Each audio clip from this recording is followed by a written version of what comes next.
Om Shanti. Good morning. आज हम सुनते हैं 24/3/22 के अनमोल मधुरमा वाक्य। आज बृहस्पतिवार। प्यारे बाबा हमें वरदानों से भरपूर करते हैं।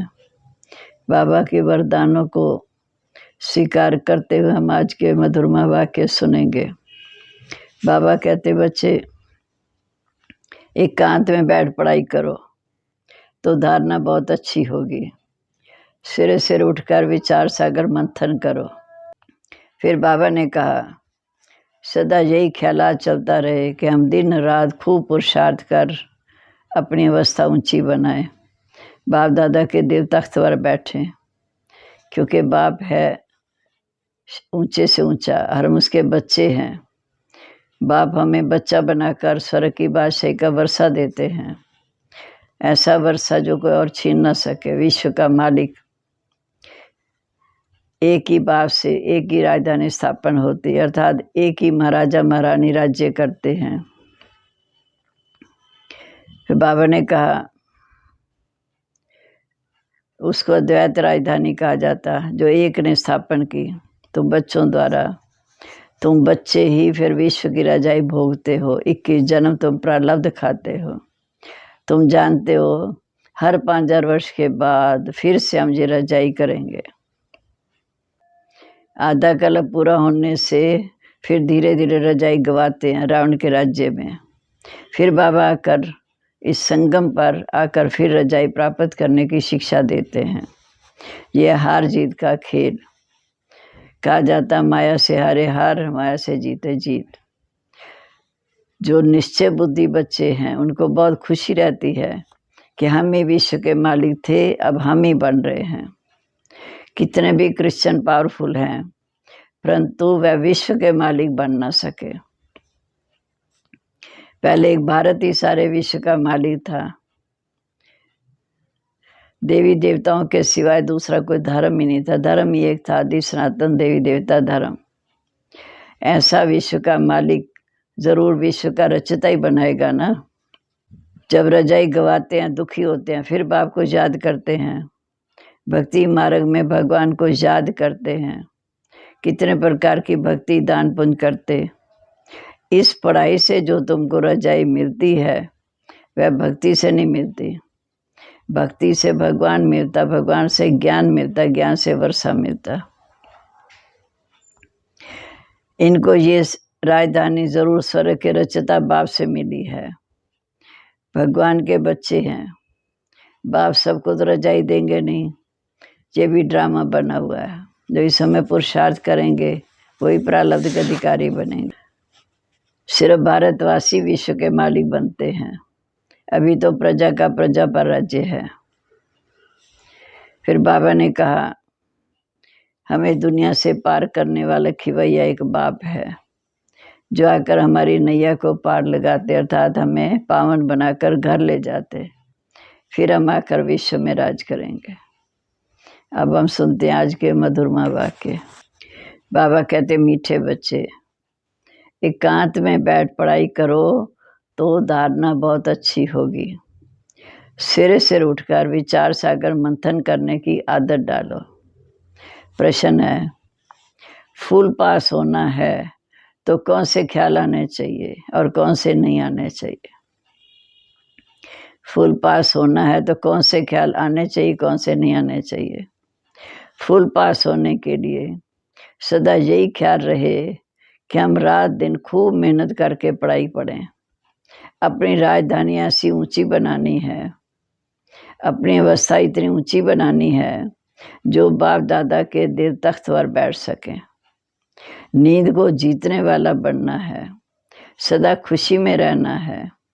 बाकी ये ख्यालात कभी नहीं आना चाहिए कि ड्रामा में या नसीब में जो होगा वह मिल जाएगा।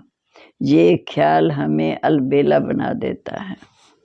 गीता है, तुम्हें पाके हमने जहाँ पा लिया, जमी तो जमी आसमां पा लिया। ओम शांति। बच्चों ने गीतकार तो समझा, बेहद के बाप से अभी हमको बेहद का वर्षा मिल रहा है। बच्चे बाप से फिर विश्व के स्वराज्य का वर्षा पा रहे हैं। जिस विश्व की बादशाही को कोई छीन भी न सके। तुम सारे विश्व के मालिक बनते हो। एक बाप से तुम एक राजधानी लेते हो। एक ही महाराजा महारानी राज्य करते हैं। एक बाप से फिर राजधानी। भारत में एक ही महाराजा महारानी लक्ष्मी नारायण की राजधानी थी। वो सारे विश्व पर राज्य करते थे। इसको कहा जाता अद्वैत राजधानी। फिर तुम बच्चे ही विश्व की राजाई भोगेंगे। अभी स्थापन कर रहे हैं, फिर जाकर भोगेंगे। तुम जानते हो हर 5000 वर्ष के बाद हम ये रजाई लेते हैं। फिर आधा कल्प पूरा होने से ये रजाई गवा देते हैं। फिर बाबा इस आकर रजाई प्राप्त करने की शिक्षा देते हैं। ये हार जीत का खेल है। कहते हैं माया से हारे हार, माया से जीते जीत। फिर तुम श्री मत से रावण पर जीत पाते हो। तुम्हारे में भी कोई बिल्कुल अन्य निश्चय बुद्धि बच्चे हैं जिनको सदैव खुशी रहती कि हम विश्व के मालिक बनते हैं। बर कितने भी क्रिश्चियन पावरफुल हैं, परंतु विश्व के मालिक नहीं बन सकते। वह टुकड़े टुकड़े पर राज्य करते हैं। पहले पहले एक भारत ही सारे विश्व का मालिक था। सतयुग त्रेता में एक ही भारत था, बाकी धर्म बाद में आए। देवी देवताओं के सिवाय दूसरा कोई धर्म ही नहीं था। ऐसा विश्व का मालिक जरूर विश्व का रचयिता ही बनाएगा ना। देखो बाबा कैसे बैठ प्यार से समझाते हैं। तुम भी समझा सकते हो कि भारतवासी विश्व के मालिक थे जरूर। विश्व के रचयिता से ही वर्षा मिला। फिर जब रजाई गवाते हैं, दुखी होते हैं, फिर बाप को पुकारते हैं। भक्ति मार्ग है भगवान को याद करने का मार्ग। कितने प्रकार से भक्ति दान पुण्य करते हैं। इस पढ़ाई से जो तुम्हें रजाई मिलती है वह सतयुग त्रेता प्रारब्ध खाकर फिर भक्त बन जाते हैं द्वापर से। लक्ष्मी नारायण को भगवान भगवती कहते हैं क्योंकि भगवान ने स्वयं ये रजाई दी। इनको ये राजधानी जरूर स्वर्ग के रचयिता ने दी। अब आप सबको तो रजाई देंगे नहीं, ये भी ड्रामा बना हुआ है। भारतवासी विश्व के मालिक हैं। अभी तो प्रजा का प्रजा पर राज्य है। इस पति दुनिया से पार ले जाने के लिए खवैया को याद करते हैं। क्या कर हमें इस वैशाल्य से शिवालय में ले चलो। शिवालय का निराकार, शिवालय निर्वाण धाम अर्थात शांति धाम रहने का घर। दूसरा फिर शिव बाबा जो राजधानी स्थापन करते हैं उनको भी शिवालय कहते हैं। इस समय सारी सृष्टि शिवालय बन जाती है। ये साकारी शिवालय सतयुग में, वो है निराकार शिवालय निर्वाण धाम है। ये नोट करना है। समझाने के लिए बच्चों को पॉइंट्स बहुत मिलती है। फिर अच्छी रीति मंथन भी करना चाहिए। जैसे कॉलेज के बच्चे बचपन में सिर उठकर अध्ययन करते हैं क्योंकि आत्मा विश्राम पाकर रिफ्रेश हो जाती है। एकांत में बैठ पढ़ने से धारणा भी अच्छी होती। सिर उठने का शौक होना चाहिए। शाम के समय भी कहते हैं देवताएं चक्कर लगाते। क्वीन विक्टोरिया का वजीर रात को बार बत्ती पर पढ़ता था, गरीब था, पढ़कर वजीर बन गया। सारा मदार पढ़ाई पर है। तुमको तो पढ़ाने वाला स्वयं परमपिता परमात्मा है। वो निराकार ज्ञान का सागर है। उनकी रचना के आत्मधन का वो ज्ञान देते हैं। सतयुग त्रेता आदि, फिर त्रेता के अंत द्वापर का, फिर मध्य कहा जाता है। द्वापर युग को मध्य कहा जाता है। ये सब बातें बाबा बैठ समझाते हैं कि ब्रह्मा सो विष्णु बन 84 जन्म भोगते हैं। इस समय ब्रह्मा, सतयुग में विष्णु अर्थात लक्ष्मी नारायण, फिर 84 जन्म भोग, अंत में ब्रह्मा। फिर ब्रह्मा बनते। ब्रह्मा ने ही 84 जन्म लिए या लक्ष्मी नारायण ने 84 जन्म लिए। इस समय तुम ब्राह्मण वंशावली, मुख वंशावली हो। फिर तुम विष्णु वंशावली बनेंगे। इस समय शिव बाबा ने ब्रह्मा द्वारा अडॉप्ट किया। फिर लक्ष्मी नारायण जैसे बन के राज करेंगे, विष्णु वंशावली। फिर गिरते गिरते शूद्र वंशावली। ये सब बातें बाप बैठ समझाते हैं। इस प्रकार चक्कर फिरता है। इस समय तुम जानते हो हम आए हैं बाप से श्रीमत ले विश्व के महाराजा महारानी बनने की पढ़ाई पढ़ने। पढ़ाएंगे उतना। तुम जानते हम आए हैं बेहद के बाप से श्रीमत पर चल विश्व के महाराजा महारानी बनने के लिए। प्रजा भी विश्व के मालिक ठहरी। इसी पढ़ाई से बड़ी होशियारी चाहिए। जितना पढ़ेंगे पढ़ाएंगे उतना ऊंच पद पाएंगे। ये बेहद की पढ़ाई है, सबको पढ़नी है। जितना अच्छी रीति पढ़ेंगे धारणा अच्छी होगी। बाकी नंबरवार सब राजाई में आते हैं। राजाओं के आगे दास दासियां भी चाहिए। दास दासियां महलों में रहती हैं, प्रजा तो बाहर रहती। वहाँ महल बहुत बड़े बड़े होते हैं, जमीन बहुत है, संख्या कम है, अनाज भी बहुत होता, सब कामनाएं पूर्ण होती। पैसे के लिए कभी दुख नहीं होता। पैराडाइज नाम कितना ऊंचा है, स्वर्ग नाम कितना ऊंचा है। एक ही मत पर चलने से ही तुम विश्व के मालिक बनते। वहाँ कहेंगे सतयुगी सूर्यवंशी लक्ष्मी नारायण का राज्य। फिर उनके बच्चे गद्दी पर बैठेंगे, उनकी माला बनती। 8 पासी तानर होते, 9 रत्नों की अंगूठी पहनते, बीच में शिव बाबा और विजयी रतन 8। ये देवताओं की निशानी समझते हैं। माला भी 9 रत्न की बनती है। क्रिश्चियन लोग बाहों में माला डालते हैं, 8 रत्न और ऊपर फूल होता। ये है मुक्ति वालों की माला जो बाहों में डालते हैं। बाकी जीवन मुक्ति अथवा प्रवृत्ति मार्ग की माला फूल के साथ युगल दाना भी जरूर दिखाते हैं, क्योंकि प्रवृत्ति मार्ग है। दोनों युगल बैठ के इस ज्ञान का सेवन करते हैं।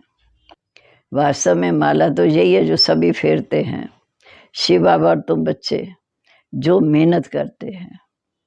अब अगर तुम किसको बैठ समझाओ तो माला किसकी बनी हुई है वो जड़ समझ जाएंगे। तुम्हारा प्रोजेक्टर विदेश में भी जाएगा, फिर समझाने वाली जोड़ी चाहिए, अर्थात युगल दोनों चाहिए। वो समझेंगे ये तो प्रवृत्ति मार्ग है। बाबा कहते तुम्हारा प्रोजेक्टर विदेश तक जाएगा, फिर समझाने वाली जोड़ी चाहिए। समझेंगे ये तो प्रवृत्ति मार्ग है। बाप का परिचय सबको देना है और सृष्टि चक्र को भी जानना है।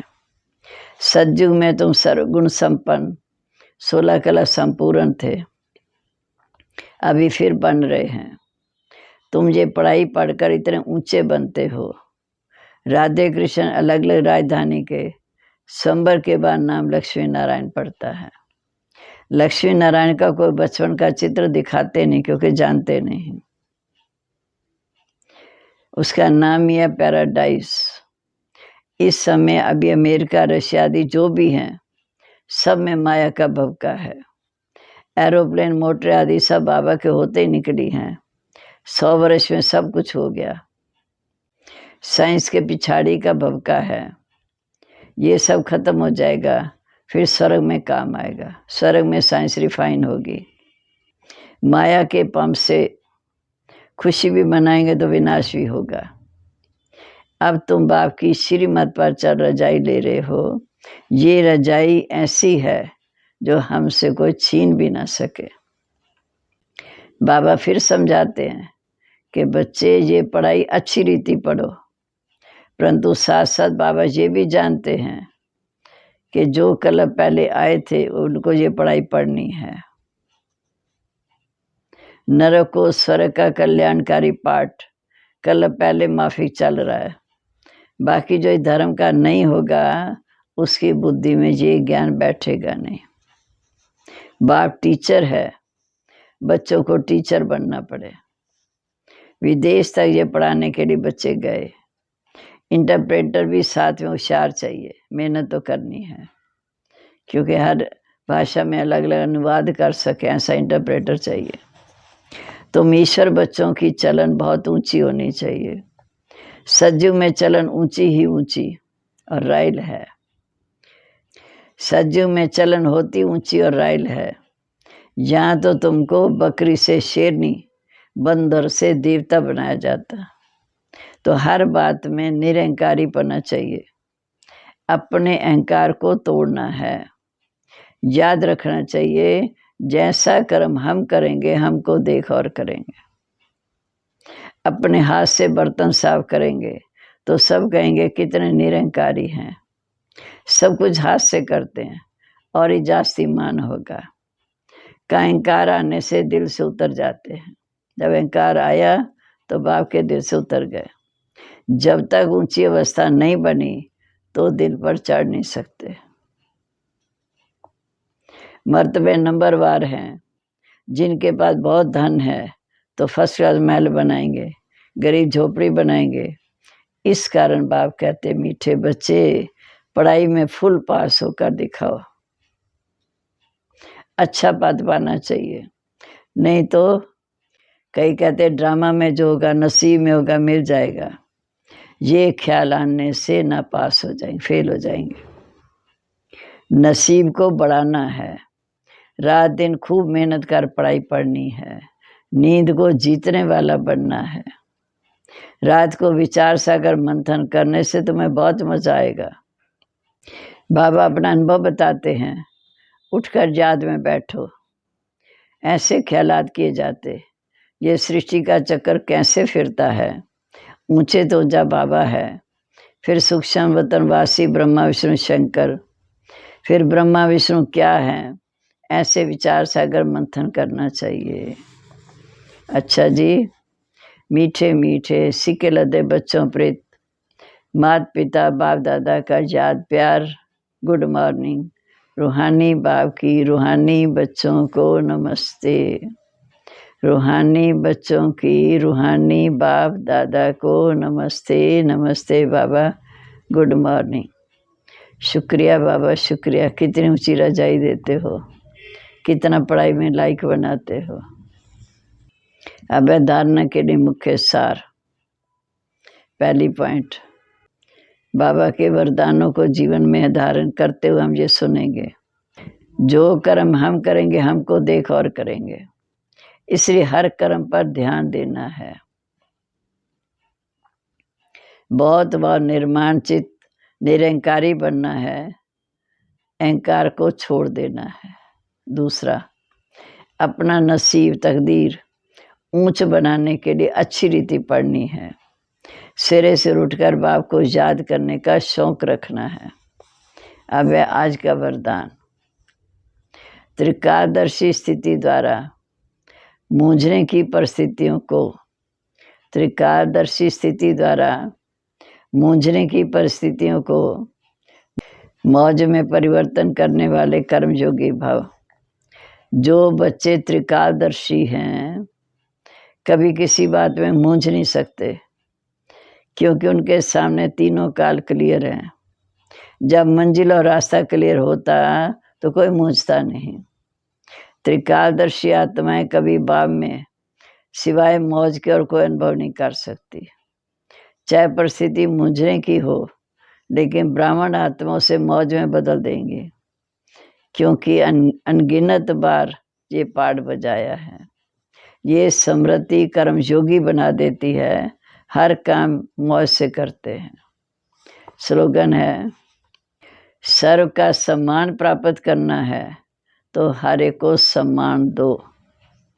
सर्व का सम्मान प्राप्त करना है तो हर एक को सम्मान दो। प्यारे बाबा के वरदान को बहुत ध्यान से सुनेंगे।